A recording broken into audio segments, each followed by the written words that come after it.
Good day and welcome to HTMi's podcast. We're here once again at the beautiful leading boutique hotel, the 5-star Duke's Hotel. And today we have the pleasure of speaking with Ms. Natalie O'Dalaigh, the HR manager here at Duke's.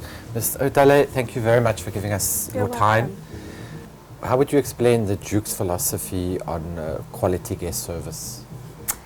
Service is what we're all about. That's what we're here to do. That's what we live and breathe. It's the absolute paramount important to us. We're about people. We're a small hotel, we're a boutique hotel, and our mission statement is to provide personal service for every guest that walks through this door. So when you hire staff, what qualities do you look for in a potential staff member? They've got to be warm and genuinely friendly, and you can often tell that for the first few seconds of meeting somebody, from the handshake, from the smile.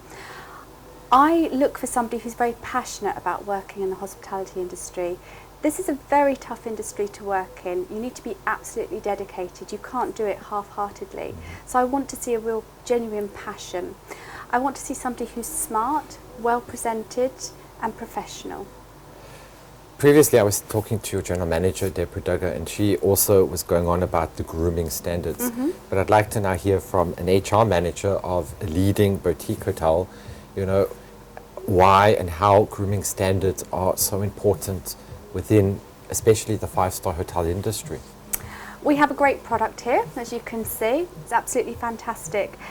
And our staff are our main selling point for the hotel. We're in the people industry. So when a guest walks into the hotel, they want to see people smiling. That's part of our grooming standards, smiling.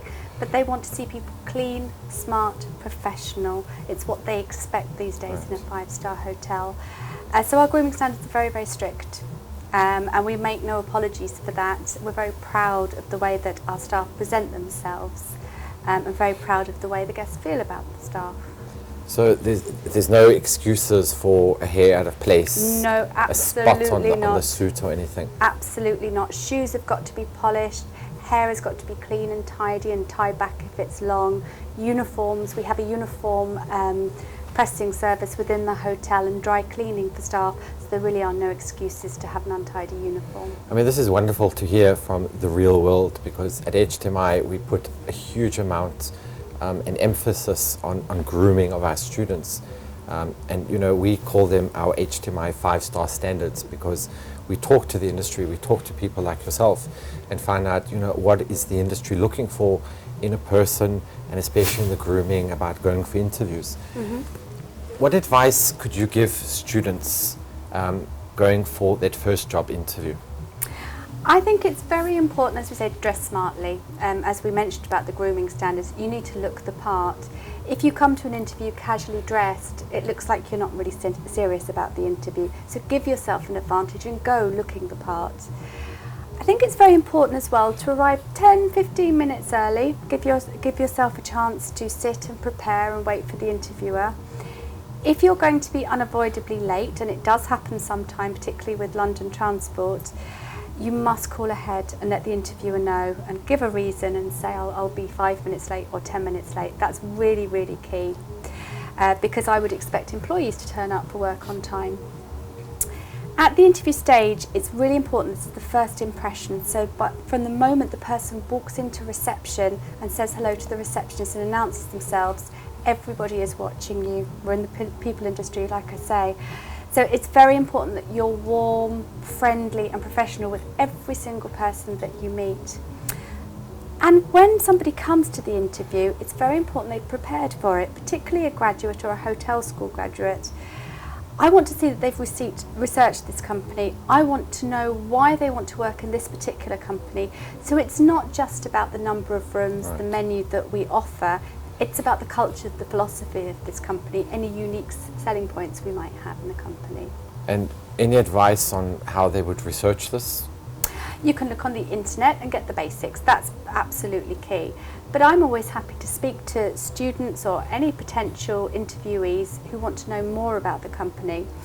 If you have the benefit of being in the same country or same town as the hotel, I always recommend that you sit in the lobby, have a glass of water and just observe and see how the staff around you are acting.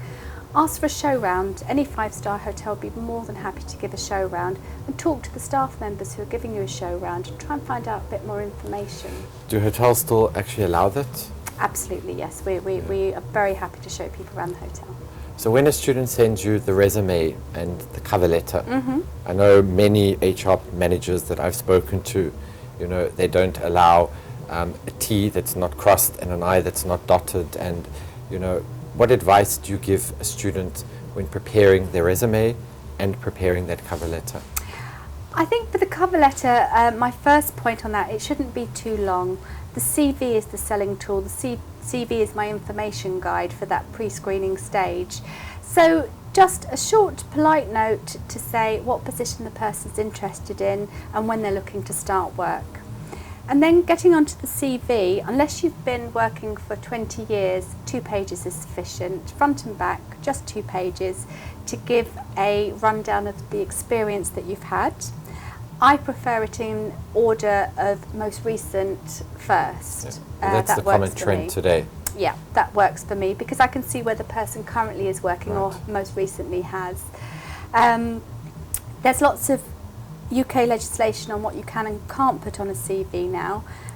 With the Equality Act, date of birth is actually irrelevant. And I like to see as well what qualifications they have, and perhaps a sentence or two on hobbies and interests, just to get a feel for the person. A lot of people say that's very important, but is there anything one should not put on the CV, especially with hobbies and interests?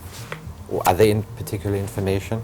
I think as long as they're not illegal or immoral, anything goes. I think the more wild and wacky perhaps a hobby or interest is, perhaps more interesting is the person. So I'm happy to see skydiving or origami, absolutely anything, as long as somebody has an interest and a passion.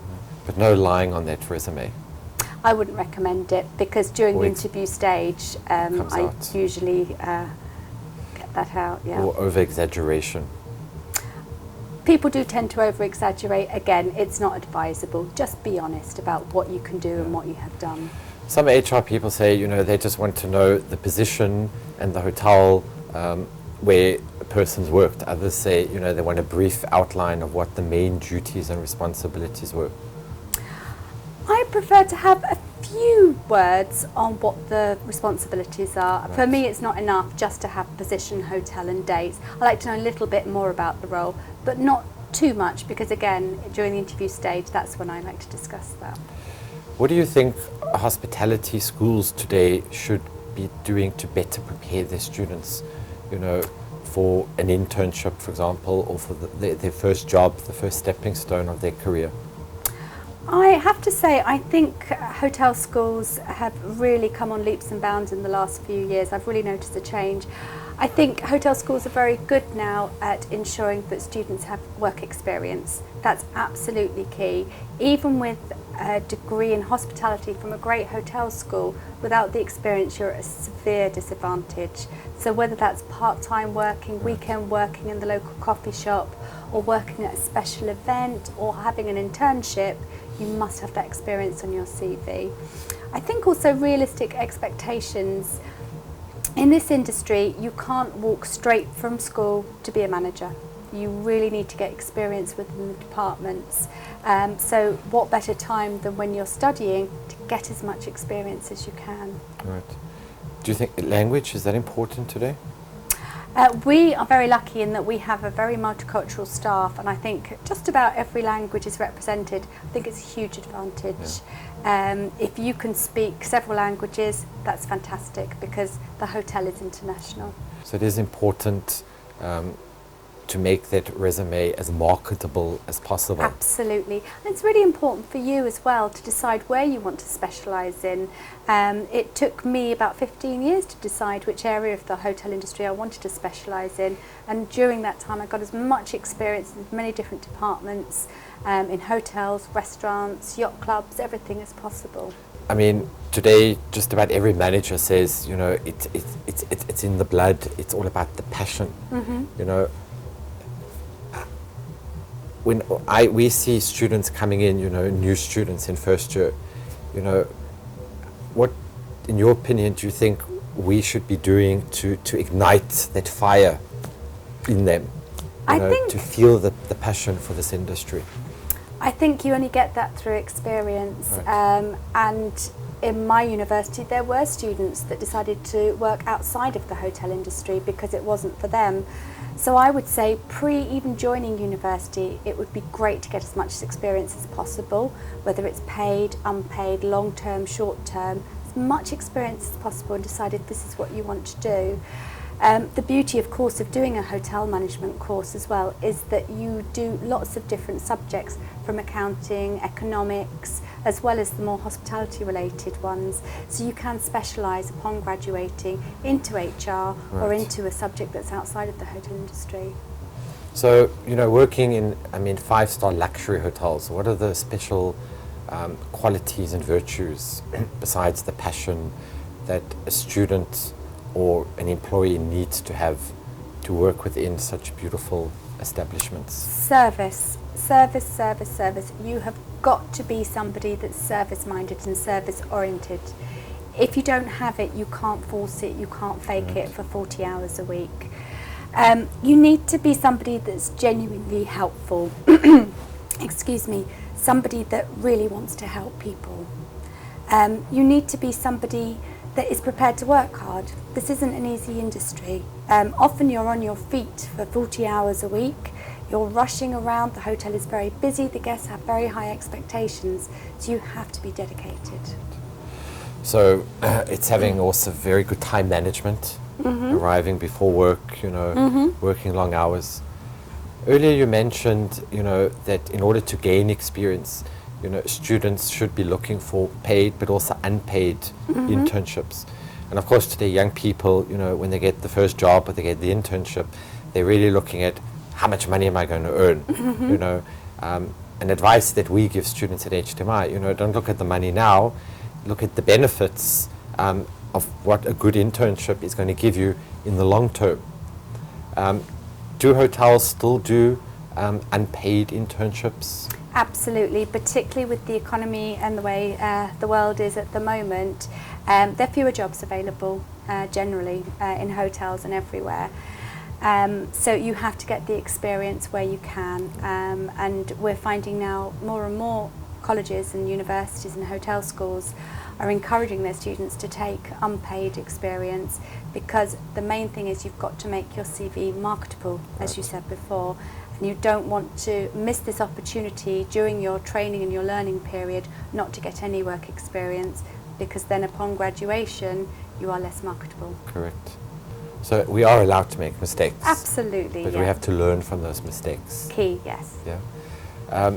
Any last words of advice to students that are going to be watching this podcast? I think you've picked an absolutely fantastic industry to work in. It's exciting. You can work anywhere in the world. There's such a variety of different jobs through hotels, restaurants, events management. So just good luck to you. Well done.